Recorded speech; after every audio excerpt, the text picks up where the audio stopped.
No sé si es este. Ya.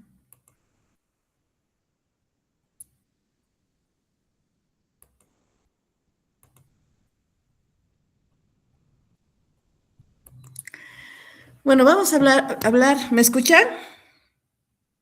Sí, ¿Me doctor. escuchan? Ya. Sí, doctora, Ya. sí le oye bien. Ya. Muy bien. Vamos a hablar del síndrome de Cushing. Ya. Lo que tenemos que saber al final de toda exposición es definir qué es síndrome de Cushing, identificar sus causas, comprender la fisiopatología, reconocer las manifestaciones clínicas y conocer los métodos de diagnóstico y por lo menos describir el tratamiento. Ya. Un ratito quiero ver si estamos en la correcta presentación.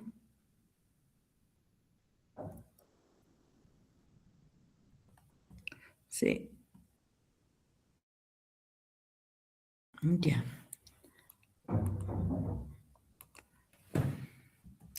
Bueno, el síndrome de Cushing en realidad comprende un conjunto son manifestaciones clínicas producidas por una exposición crónica ya prolongada a concentraciones elevadas de los glucocorticoides, ya. Es la definición y puede ser de dos tipos. Puede ser, eh, puede ser endógeno o puede ser exógeno, por ejemplo, iatrogénico, ¿ya? Que puede ser iatrogénico sobre todo cuando utilizamos mucho corticoide, cuando le damos al paciente. ¿Y qué son los glucocorticoides en realidad? Ya, los glucocorticoides son hormonas esteroideas que se producen en la corteza suprarrenal. Una de las principales es el cortisol. También existen corticoides sintéticos, por ejemplo, lo que son la prednisona, la dexametasona, ¿ya? ¿Cuál es la función de los glucocorticoides? Aumentar, o sea, la gluconeogénesis y también favorecen la degradación de proteínas y grasas.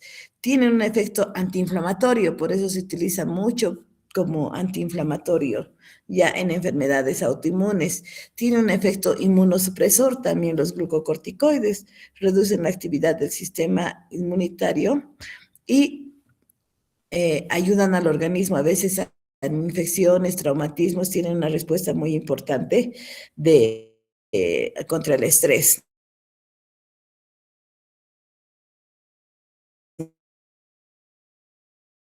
¿no? Es decir, que la hidrocortisona, la prednisona, la metilprednisolona, la dexametasona y la betametasona, ¿no? Esos son. El síndrome de Cushing es un estado clínico del exceso crónico de cortisol circundante. Existe otra que es la enfermedad de Cushing. La enfermedad de Cushing, en forma específica, está causada por una adenoma en hipófisis, ya que produce ACTH, es de tipo endógena, ¿ya? Por eso se llama enfermedad de Cushing, porque ya sabemos la causa, y la causa es una adenoma en hipófisis que produce ACTH, por eso es endógeno. Aquí tenemos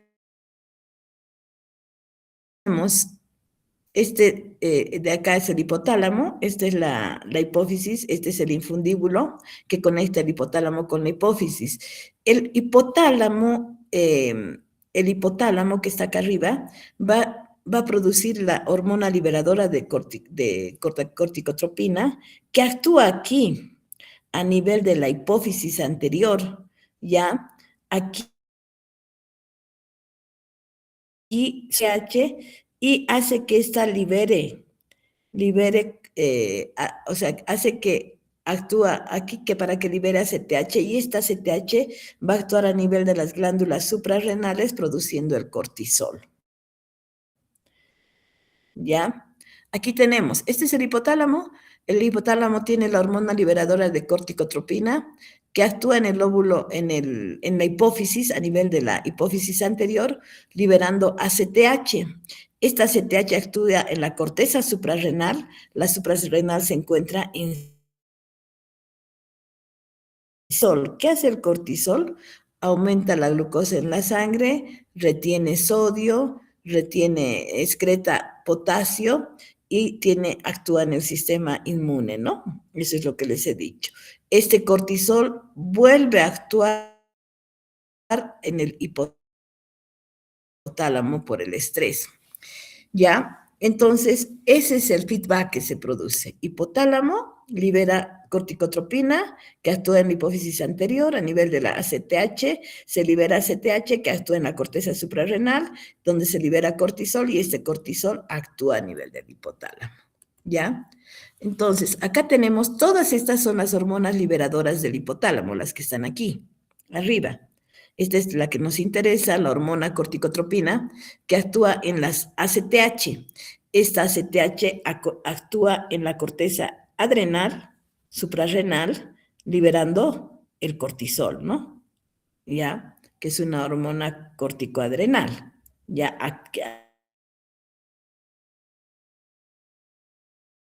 aquí actúa. ¿Me han entendido? Sí, doctor. Sí, doctora. Muy bien.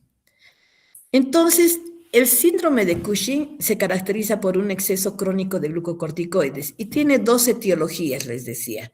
El Cushing endógeno, como está aquí, este Cushing endógeno, y el Cushing exógeno o iatrogénico. El Cushing exógeno o iatrogénico es producido generalmente por nosotros, por los médicos. ¿Qué pasa? Que a veces el paciente tiene una enfermedad, una colágenopatía o tiene una inflamación.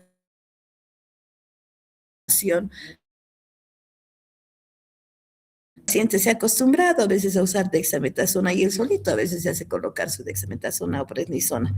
Ya de esa manera el paciente desarrolla un Cushing iatrogénico por un exceso crónico de glucocorticoides. El Cushing endógeno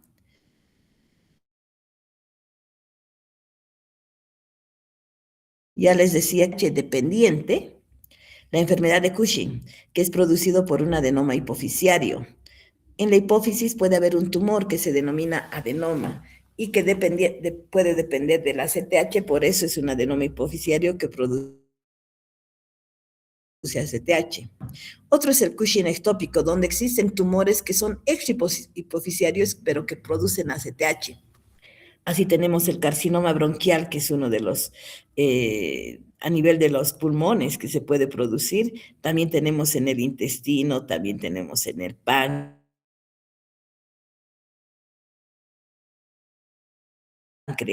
que puede llegar a producir. El no sería el independiente, el Cushing suprarrenal directamente por problemas en la suprarrenal. El 15 a 20% se encuentra en la suprarrenal en un 75% y carcinoma en un 25%. Entonces, no se olvide. Entonces, el síndrome de Cushing tenemos dos: exógeno, iatrogénico generalmente, y el endógeno, que puede ser dependiente, donde tenemos la enfermedad de Cushing, y el Cushing ectópico, y el independiente, donde está localizado más bien a nivel suprarrenal. Tumores en suprarrenal. Los otros dependientes son tumores. Uno es en la hipófisis y los otros son ectópicos. Etiología, el 60-80% son exógenos, fíjense ustedes, ¿no? Como tanta iatrogenia que hacemos, ¿no? 70-80% de los pacientes son producidos por causa exógena. Endógena, o sea, dependientes del ACTH, la ACTH, que como les he mostrado puede ser independiente en un adenoma suprarrenal, un carcinoma suprarrenal o una hiperplasia suprarrenal. No se olviden que la glándula suprarrenal está localizada a nivel de la parte superior o del polo superior de los riñones. Ahí tienen, en la etiología la causa más frecuente son los corticoides exógenos, es la más frecuente. Ya, la enfermedad de Cushing, 70% son endógenos y son producidos por el tumor de hipófisis. Las suprarrenales tenemos en un 10%, y carcinoma suprarrenal es raro, más es frecuente el adenoma, que es un tumor benigno. ¿Qué hacen en realidad los glucocorticoides? Actúan en el metabolismo de los glúcidos, actúan en el metabolismo de las proteínas, actúan en el metabolismo lipídico, responden al estrés y además producen inmunomodulación. Esa es la acción. ¿Y qué provoca el exceso de cortisol? El exceso de cortisol a nivel crónico, a nivel de los carbohidratos, va a producir un aumento de la gluconeogénesis. ¿Y qué es la gluconeogénesis? ¿Sabe? La gluconeogénesis es la formación de glucosa a partir de otras sustancias que no son carbohidratos, especialmente reservas de glucógeno, por ejemplo, que pueden estar en el hígado, en el riñón. Ya, entonces, esa es la gluconeogénesis. También aumentan, producen el exceso de cortisol, provoca resistencia a la insulina, produciendo también una diabetes mellitus tipo 2 y produce hiperglicemia. Es lo que produce normalmente el exceso de cortisol. A nivel, a nivel de las proteínas, un ratito voy a contestar esto.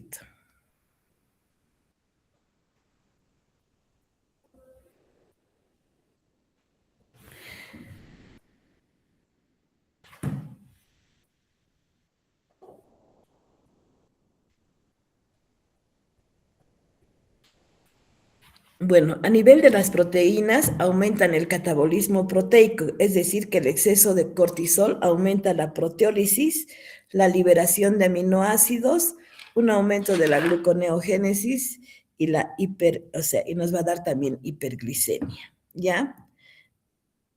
Puede producir debilidad muscular y en grasas el exceso de cortisol nos puede producir un aumento de la degradación de grasa en algunas zonas y favorece el depósito de grasa en otras zonas. Por eso es que estos pacientes en algunos casos tienen los brazos y las piernas delgadas, pero existe un aumento en tejido celular subcutáneo a nivel de la región cérvico-dorsal y también a nivel del abdomen, ¿no? ¿Por qué? Porque esa es su redistribución de grasa. Disminuye, se degrada en algunas zonas y favorece el depósito en algunas otras.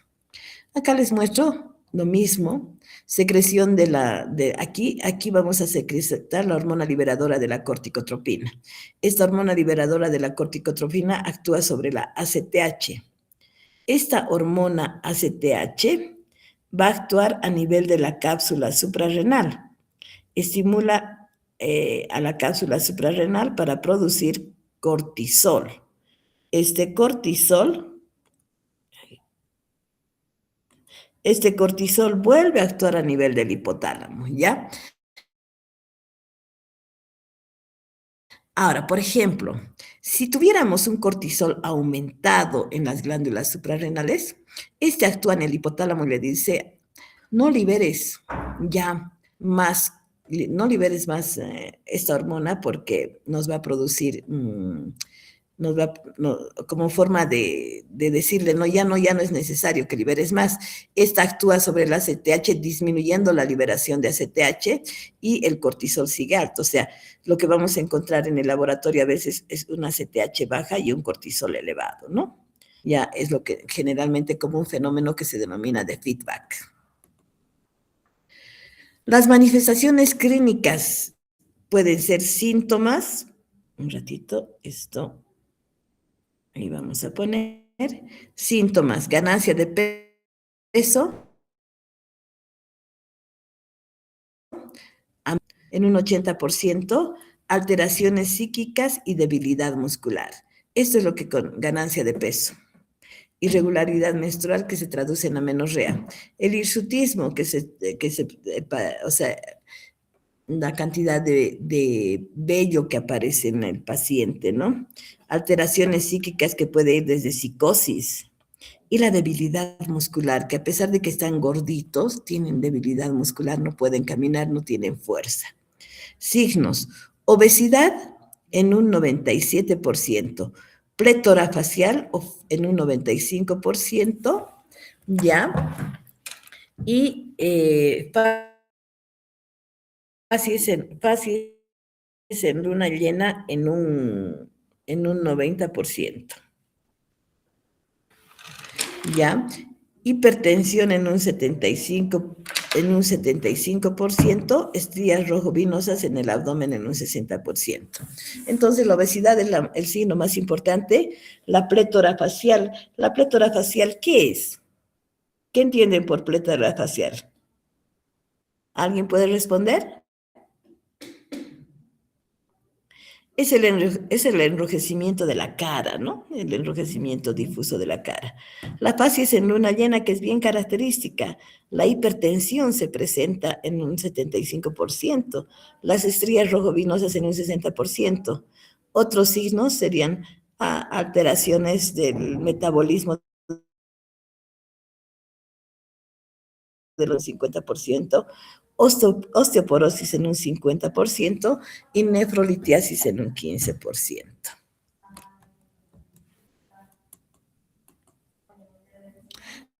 Entonces, manifestaciones cardinales: obesidad central, la cara en luna llena, la jiba dorsal, las estrías violáceas son lo que la cara en luna llena, que es la cara redondeada, la jiba dorsal, que sería el acúmulo graso, ya las estrías violáceas que se encuentran a nivel del abdomen. Tenemos obesidad central, que es la obesidad en tronco, en todo lo que es el tronco, y las extremidades delgadas, ¿no?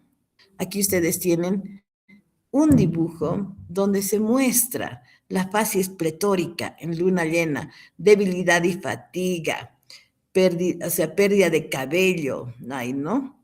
Ya después la plétora facial que les decía, la facies en luna llena. Aquí tenemos la jiba que se encuentra a nivel cérvico dorsal, ya a nivel del corazón, hipertensión, hay una hiperplasia adrenal, hay amenorrea,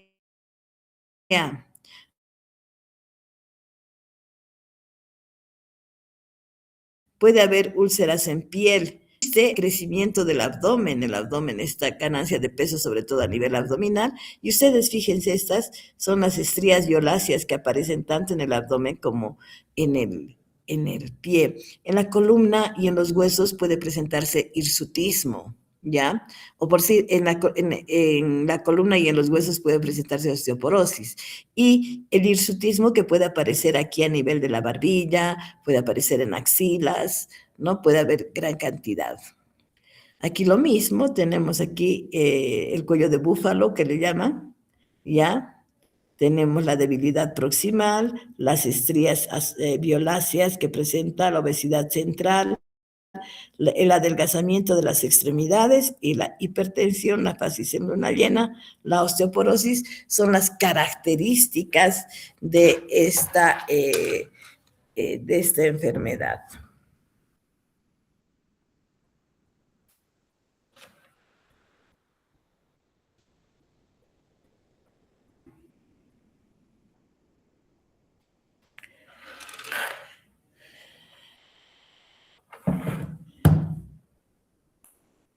Aquí ven, acá tenemos, en estos dibujos que les estoy mostrando las estrías violáceas que aparece. Acá les estoy mostrando la plétora en la cara y la facies de luna llena que tiene el paciente, ¿no? ¿Ya? Las equimosis que se puede hacer el paciente, ¿no? Las equimosis que pueden aparecer en diferentes lugares. Puede tener acné y puede tener hirsutismo. Aquí fíjense, aparece hirsutismo, tanto a nivel de la barbilla sobre todo, ¿no? Después otras manifestaciones, tenemos osteoporosis. Aquí, por ejemplo, tenemos una pelvis normal y aquí tenemos una pelvis osteoporótica,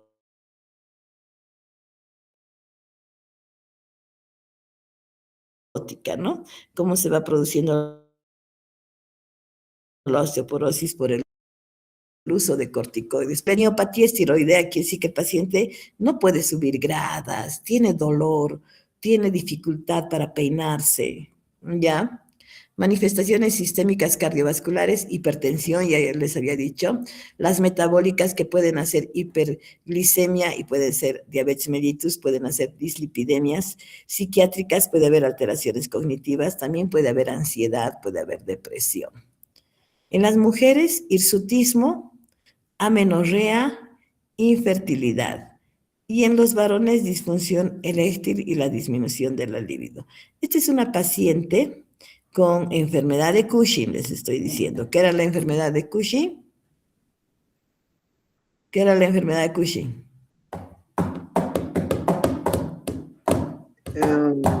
La enfermedad de Cushing puede ser producida por adenomas en hipófisis, doctor. Por Aquí le han hecho una adenomectomía transesfenoidal, han entrado por el estenoides a través de la boca, han sacado el tumor y entonces se curó lo que es el hipercortisolismo, o sea, y fíjense cómo está delgada, ¿no? El diagnóstico es mediante la sospecha clínica y la confirmación bioquímica e identificar la causa. ¿Cuáles son las pruebas? Cortisol urinario de 24 horas, cortisol salival nocturno y también se hace la prueba de supresión con dexametasona. El diagnóstico diferencial hay que hacerle con una obesidad, obviamente con un síndrome metabólico, con un alcoholismo, con una depresión y con un pseudo Cushing, ¿no? Por la obesidad. Los estudios que se piden son ACTH, plasmática, que está baja, les decía, cuando actúa a nivel cerebral. El origen cuando es origen suprarrenal, es decir, la independiente, la ACTH está elevada. ¿Ya? Generalmente tenemos que tener una resonancia y una tomografía para ver si es una enfermedad de Cushing. El tratamiento, normalizar el cortisol, reducir la morbimortalidad, corregir las complicaciones, tratar la causa, ¿ya? Hay que retirar gradualmente los corticoides. Si ustedes retiran de forma brusca los corticoides, se produce un efecto rebote y el paciente, obviamente, hace un Cushing. Por eso la mayoría hace Cushing, porque lo suspende de golpe. Nunca, hay que bajar de a poco cuando se utiliza en forma crónica. La enfermedad de Cushing requiere una cirugía transesfenoidal. Los tumores suprarrenales requieren también una cirugía que es la adrenalectomía. Aquí tienen, este es un tumor, por ejemplo. Este es un tumor en hipófisis. Aquí está el hipotálamo y aquí está la hipófisis. Este tumor de hipófisis entonces se opera y se lo extrae y de esa manera también mejora. ¿Cuál es el tratamiento farmacológico? Inhibidores de los que producen esteroides, ¿no? El ketoconazol, la metirapona y osidrostat, antagonistas del receptor de glucocorticoides, que es la mifepristona. Aquí tenemos tratamiento en el Cushing exógeno, es suspender el corticoide y retirar en forma gradual.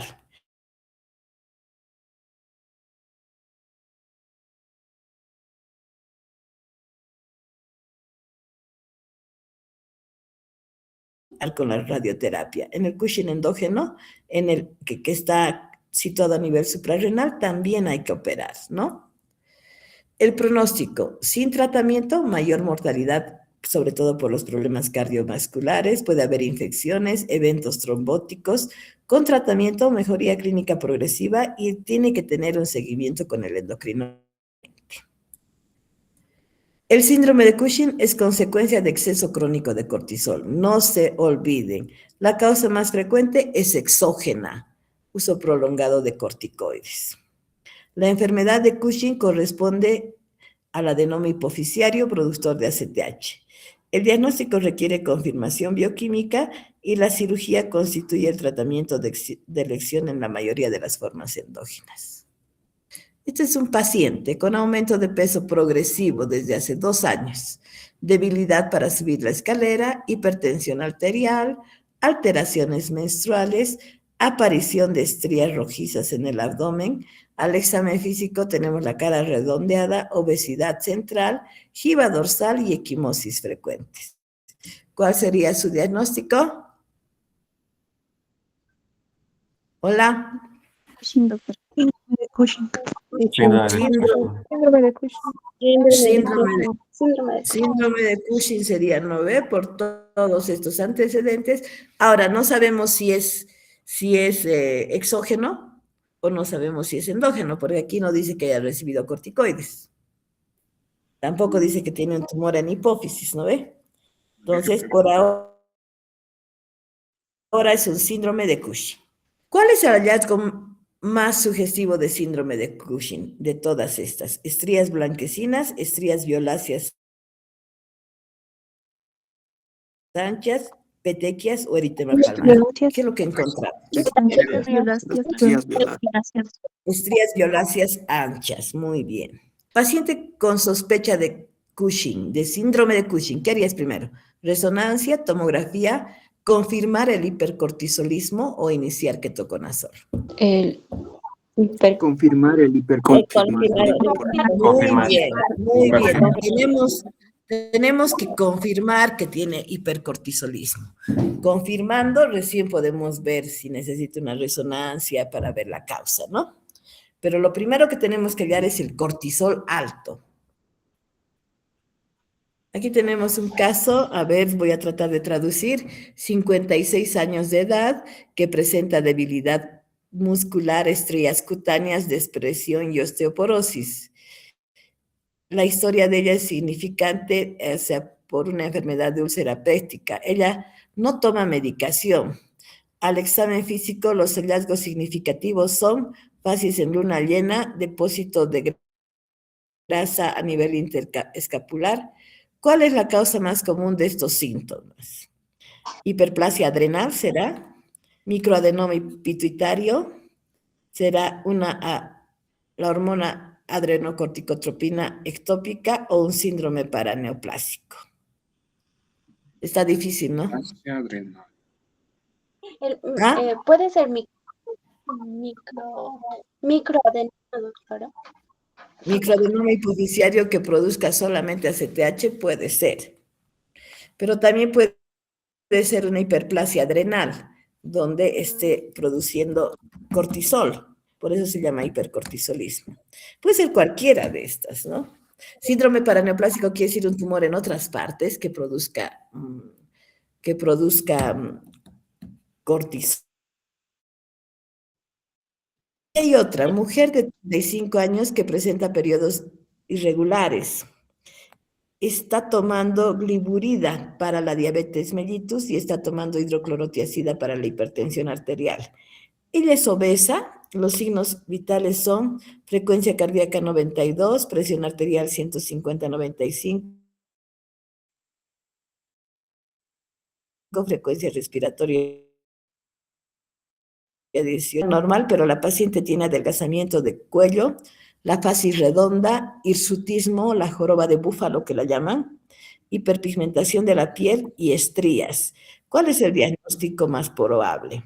Síndrome de ovario poliquístico, enfermedad de Cushing, enfermedad de Addison o tumor de ovario. Enfermedad de Cushing. Enfermedad de Cushing. Correcto. Ahí, por ejemplo, es muy interesante porque acá les explica todo lo que es un video, ¿ya? Que me ha gustado a mí, donde les va explicando desde un inicio Aquí vamos a aprender a hacer videos como este, donde aterrizamos en la prehistoria con los dinosaurios. También nos pondremos en cámara. Y ahí está. De Cushing, después de haber visto el eje de la suprarrenal, pues va a ser un poco más factible que entendamos esta enfermedad sin dificultad. Si no has visto el video, te lo dejo aquí arriba para que le... Cushing es un conjunto de síntomas diversos debido a un exceso crónico de glucocorticoides. Esta enfermedad es la causa más frecuente del Cushing endógeno. Abarca el 65 a 70% de los casos. No se olviden entonces del Cushing endógeno, la enfermedad de Cushing es la más frecuente, ¿ya? Es decir, la que es ACTH dependiente. Casos. Beneficiario. Microadenoma a tumores que no tienen nada que ver con el eje son extra hipofisiarios, pero producen ACTH. La causa más común de Cushing ectópico es el carcinoma bronquial. Son tumores que se encuentran en otro lugar, por ejemplo, en los bronquios y que producen ACTH. Aunque también lo puede producir el tumor carcinoide de pulmón, el intestino, páncreas, ovario, etc.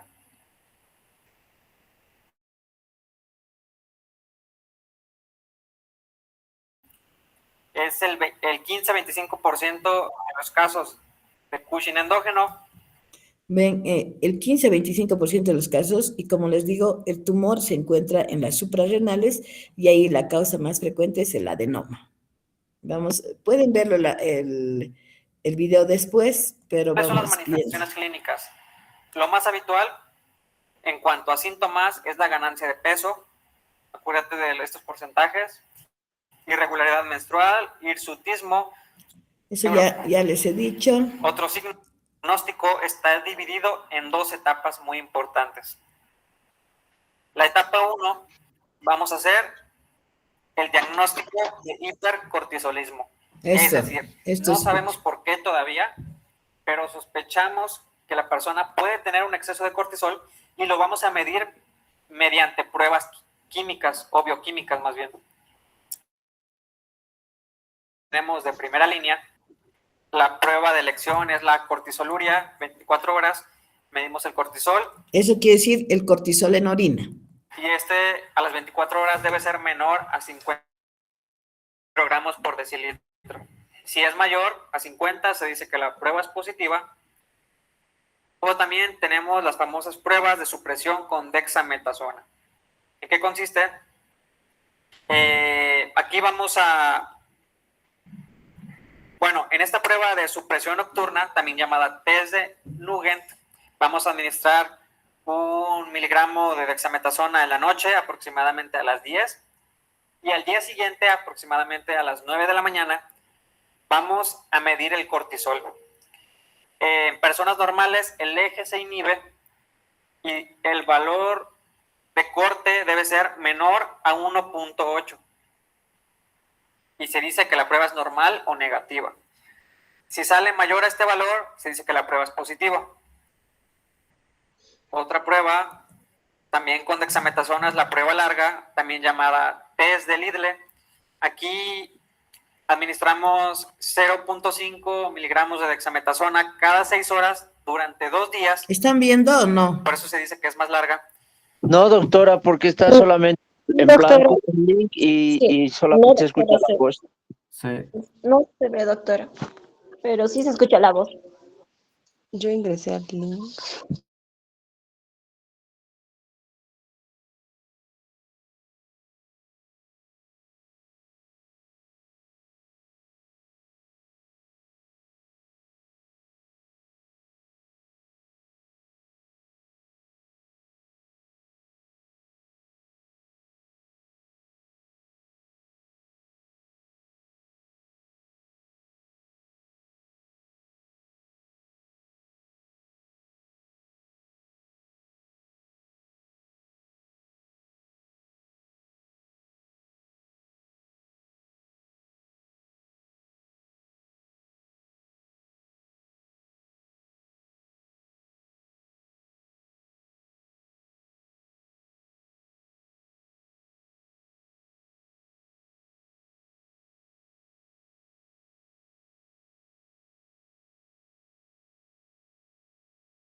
Bueno, para hablar de insuficiencia suprarrenal, vamos a ver que esta es la suprarrenal. Están viendo la suprarrenal, es esta. Esta es la glándula suprarrenal. Tiene una zona glomerular que produce aldosterona, una fasciculada que produce cortisol y una zona reticular que produce andrógenos. En cambio, la médula suprarrenal produce catecolaminas.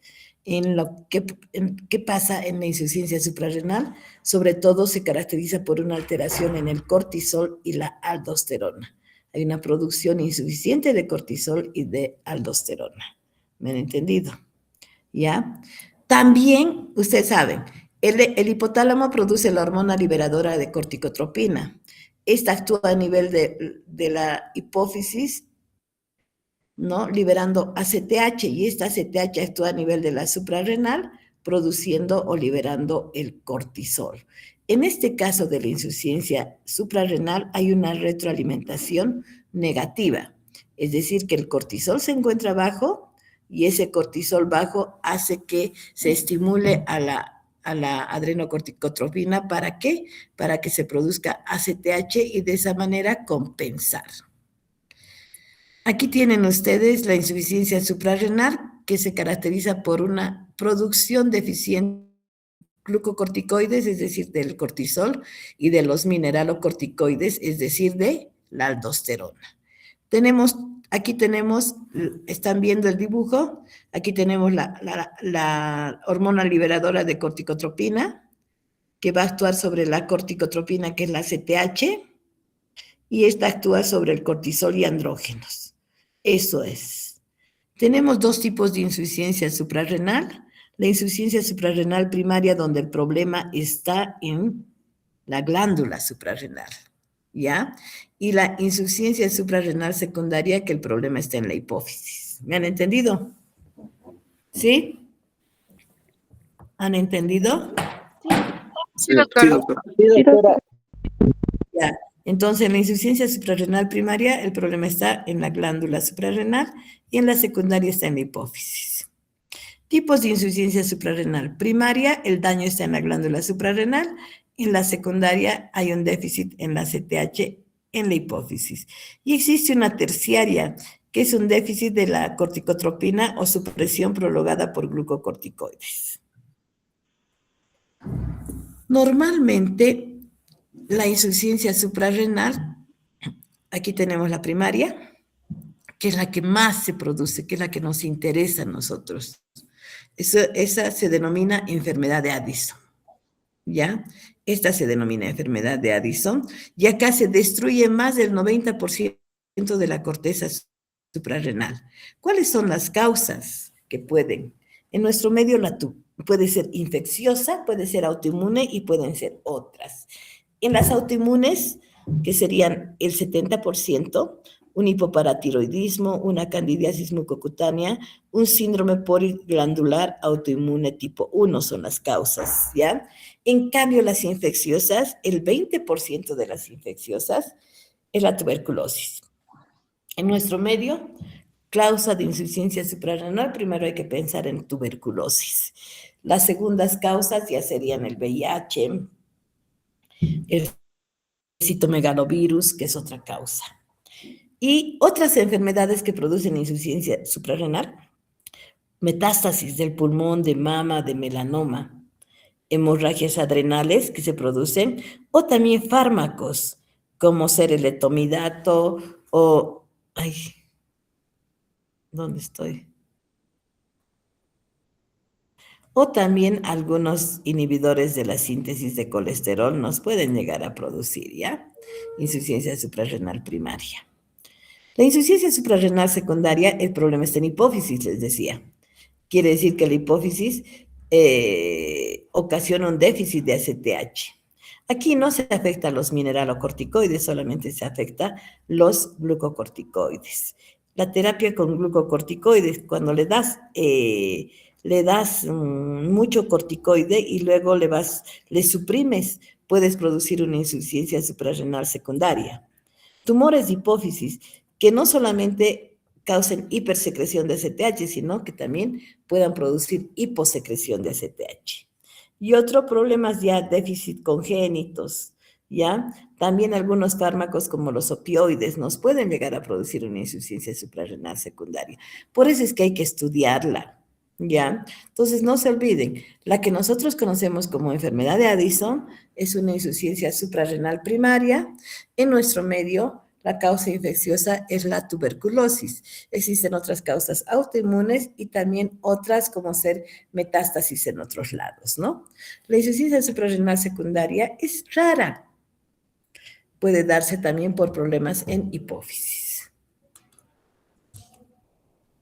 ¿Cuál es la característica entre la primaria y la secundaria? En la primaria el cortisol está bajo, en la secundaria el cortisol está bajo.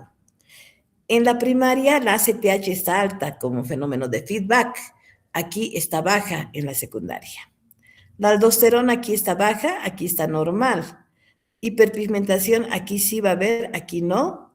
Hipercalemia aquí sí va a haber y aquí no. ¿Me han entendido? Esas son las características bien importantes que se pueden producir entre una insuficiencia suprarrenal primaria y secundaria. El cortisol bajo en ambas. La CTH aumentada en la primaria, disminuida en la secundaria. Aldosterona, como se afectan los mineralocorticoides en la primaria, va a estar baja. En la otra va a estar normal. Va a haber hiperpigmentación porque se afecta a la hormona melanoestimulante también. Ahí sí va a estar alterado y va a haber hipercalemia por esta afectación de los mineralocorticoides. Causas de insuficiencia suprarrenal primaria, les decía, autoinmune en el 70 a 90% y las infecciosas que tenemos tuberculosis, VIH y micosis. Infiltrativas, amiloidosis, hemocromatosis muy raras y metástasis neoplásicas raras. O sea, estas son las más frecuentes, la del lado derecho. Etiología secundaria, las que son más bien de insuficiencia suprarrenal secundaria, tumores, cirugía hipofisiaria, radioterapia y suspensión brusca de corticoides. En la fisiopatología vamos a ver déficit de colesterol. ¿Y cuáles son las consecuencias? Nos va a dar hipoglicemia, nos va a dar fatiga, nos va a dar pérdida de peso, hipotensión. Todo lo contrario, ¿no? Cuando hay una hipercortisolismo, ¿no? Aquí hay un hipocortisolismo, hay un déficit de cortisol. Entonces, hipoglicemia, fatiga, pérdida de peso, hipotensión. Y nos va a dar un déficit de aldosterona por los mineralocorticoides. Va a haber pérdida de sodio, va a haber hiponatremia, retención de potasio, va a haber hipercalemia, puede haber hipovolemia e hipotensión severa.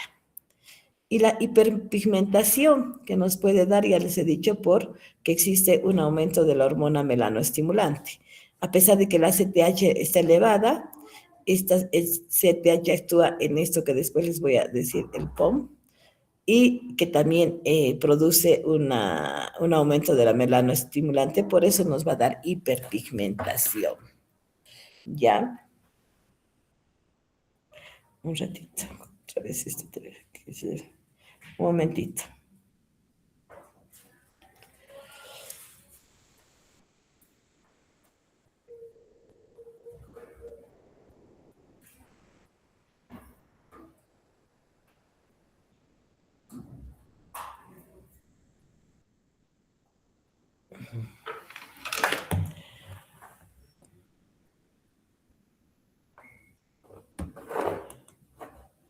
¿Qué estoy haciendo? Otra vez, ¿qué ha pasado? Se me ha escape. Ahí. Ya. Aquí tenemos el eje hipotálamo hipofisiario, aquí tenemos la hormona liberadora de corticotropina que actúa en la hipófisis produce ACTH, esta ACTH actúa en este que es la propiomelanocortina, que se llama, ¿ya? Esta propiomelanocortina que va a actuar también a nivel del cortisol y andrógenos, produciendo lo que se denomina la hiperpigmentación, ¿no? Estos actúan a nivel de la glándula suprarrenal. Ya, aquí, ¿qué vamos a tener? Los datos más comunes en ambas, primaria, secundaria, puede ser astenia, debilidad, hipoglicemia, pérdida de peso, molestias gastrointestinales como dolor abdominal, náuseas, vómitos, ¿ya? Lo más frecuente en las secundarias es la suspensión brusca de glucocorticoides que uno usa prolongadamente y eso nos puede producir. Puede haber fiebre elevada, deshidratación, náuseas, vómitos, hipotensión, hiperpotasemia, hiponatremia, acidosis metabólica, ¿ya? Y claro, esto es una emergencia médica, por eso es que dice que a veces puede producir la muerte porque a veces se presenta una crisis y de esta manera nos puede llegar a producir. Los síntomas principales: fatiga, debilidad, anorexia, náuseas, vómitos, dolor abdominal, pérdida de peso. Aquí tienen, el paciente generalmente es delgado con hiperpigmentación de las manos, de algunas zonas del cuerpo como de los codos, ¿ya? Y como ven también de las encías se encuentran hiperpigmentadas, ¿ya? Fíjese, este es normal y esta es una hiperpigmentación. Hay hipotensión, hay deshidratación y hay adelgazamiento. Esta es la hiperpigmentación que se puede presentar en la boca. Sitios frecuentes de hiperpigmentación: pliegues palmares, codos, rodillas, cicatrices, encías y mucosa oral. Aquí tienen la hiperpigmentación en mucosa oral. Aquí tienen la hiperpigmentación en lengua. Este es un paciente con tuberculosis. El diagnóstico: las alteraciones en el laboratorio que podemos encontrar, que sería la hiponatremia, la hipercalemia, la hipoglicemia, la eosinofilia. El diagnóstico: pensar en enfermedad de Addison, sobre todo cuando exista fatiga crónica, cuando exista hipotensión, cuando ustedes vean hiperpigmentación y cuando exista hiponatremia en el laboratorio. El diagnóstico hormonal ya les he dicho, en una insuficiencia suprarrenal primaria es cortisol bajo, ACTH elevada, ¿ya? El diagnóstico se confirma mediante análisis hormonales. Hay que pedir nivel de cortisol que estaría bajo y ACTH alta y se hacen las pruebas de estimulación de ACTH. Podemos hacer estudios de imágenes también a nivel del riñón que puede identificar algún problema a nivel de la glándula suprarrenal. El tratamiento se hace con reemplazo. Ya hay que darle hidrocortisona o prednisona de por vida y fluodricortisona para compensar la deficiencia de aldosterona. Es la que produce sodio generalmente, ¿no? En crisis se administra hidrocortisona y líquidos por vía intravenosa.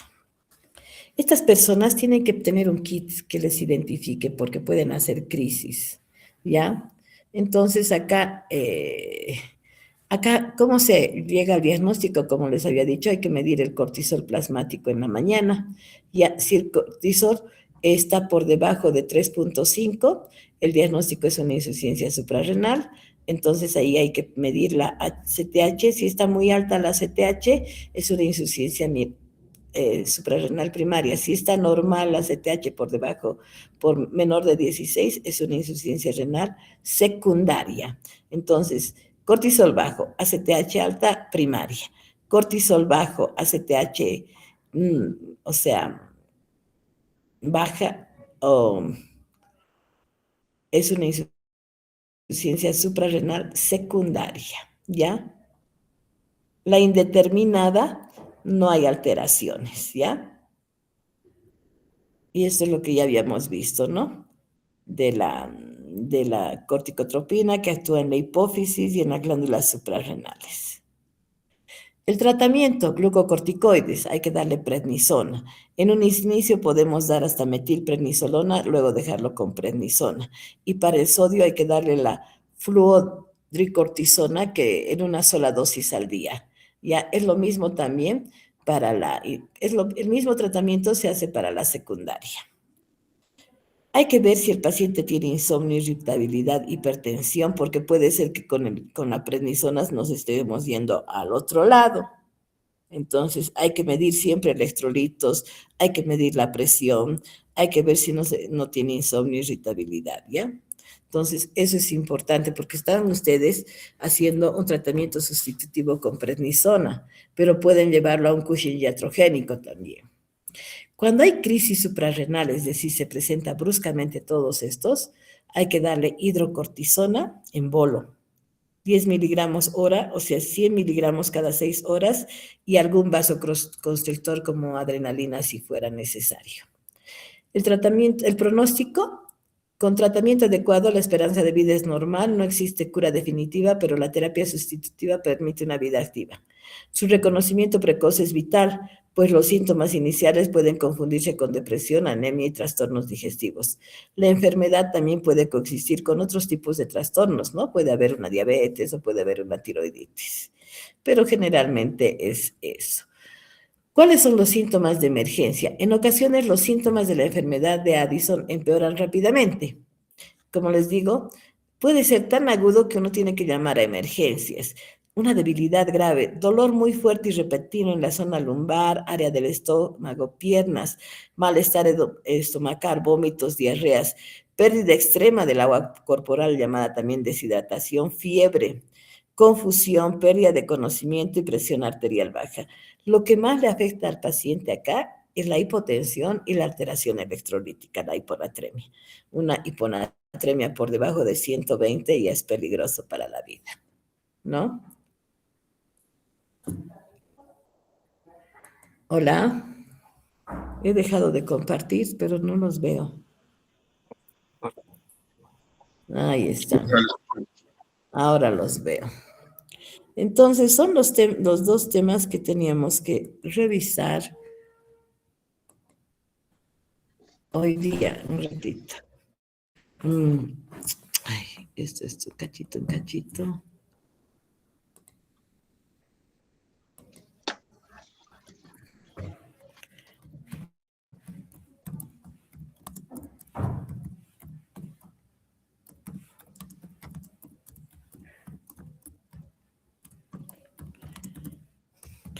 ¿Preguntas?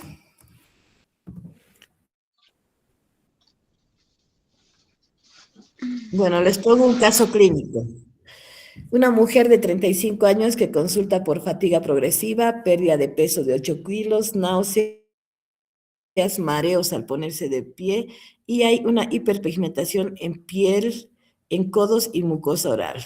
¿Cuál sería el diagnóstico de esta paciente? ¿Un hipertiroidismo, un síndrome de Cushing, una insuficiencia suprarrenal primaria o una diabetes mellitus? Insuficiencia renal primaria, doctora. Ya, ¿y qué alteración tendríamos que encontrar en el laboratorio? Hiponatremia, doctora. Hiponatremia.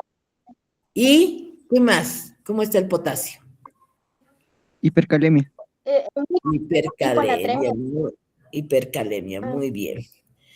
¿A qué se debe la hiperpigmentación en este caso? ¿A un exceso de aldosterona, a un exceso de ACTH, un exceso de cortisol? ¿A qué? ¿Mm? ¿Me han entendido? no, La de nuevo, hiperpigmentación. por favor. La hiperpigmentación que presenta en los codos, en las manos esta paciente, ¿a qué se debe? ¿Será un exceso de la aldosterona?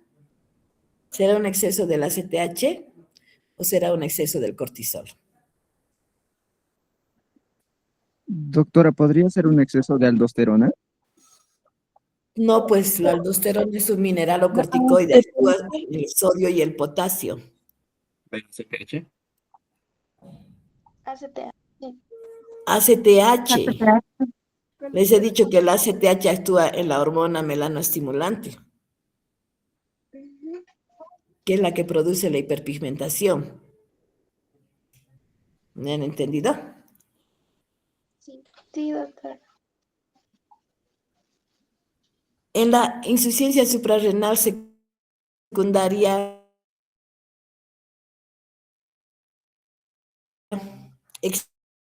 existe hiperpigmentación. No. No. No, porque la ACTH no está alta, ¿no ve? No está alta. Muy bien. La aldosterona, ¿cómo está en la insuficiencia suprarrenal primaria?